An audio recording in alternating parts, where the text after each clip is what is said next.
You saw the thumbnail. So I think this is the last one of this batch, if I'm not mistaken. All of them have been like meh. So they haven't announced if they're going to do it again. They just started the whatever leg, the third leg of this tour for this record. So who knows? Let's take a look at this shirt, the Metallica shirt club. I think you can just do it all together, but I didn't. Yeah, this year's final design takes us back to the early 1990s for the Black Album tour. The front features Pusshead's eerie Nowhere Else to Roam skull and the Blacklist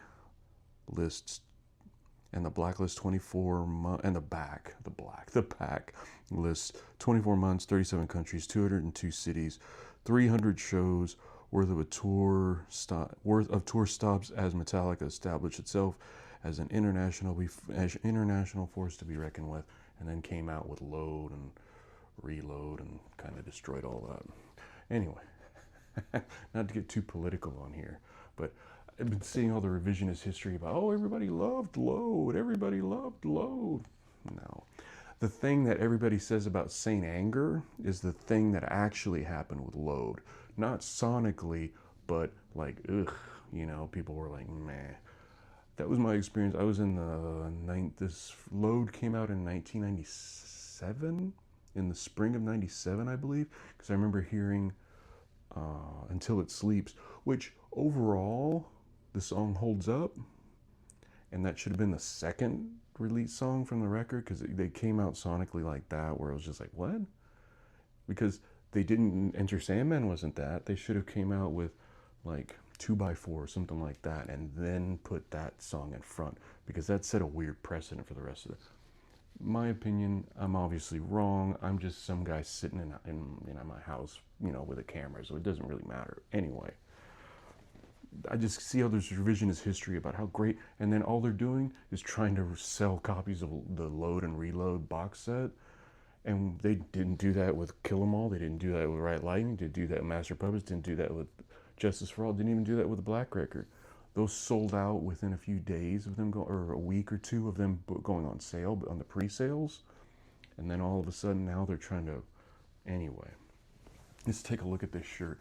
It's all political here, folks. There's never anything. This is, I poo-poo the shirt, and then they finally have a shirt that I think is really, really nice. I really like this shirt. So this is the entire run. I'm pretty sure it's the entire run. This is like, on this run, they played everywhere. So they even played Houston, and they didn't charge $300 a ticket. Not at this point, at least. They did charge, like, I think like Guns N' Roses ticket and Metallica tickets were like in the $50 to $60 range, and in the early 90s was just like astronomical and crazy. Now, you would, go crazy over a $75 ticket to go see Metallica. That doesn't happen anymore. Look at the Sphere. There's Sphere, I'm sorry. Yeah, there we go. This is a cool shirt. Wherever I May Roam, 91, 92, 93. That's when they did the giant runs, because they were just selling that record left and right. And they were capitalizing on it. That's what touring is, trying to make your money back. They spent a bunch of money making the record. The record was incredibly successful. I think the Black Record is really good. I like the Black Record.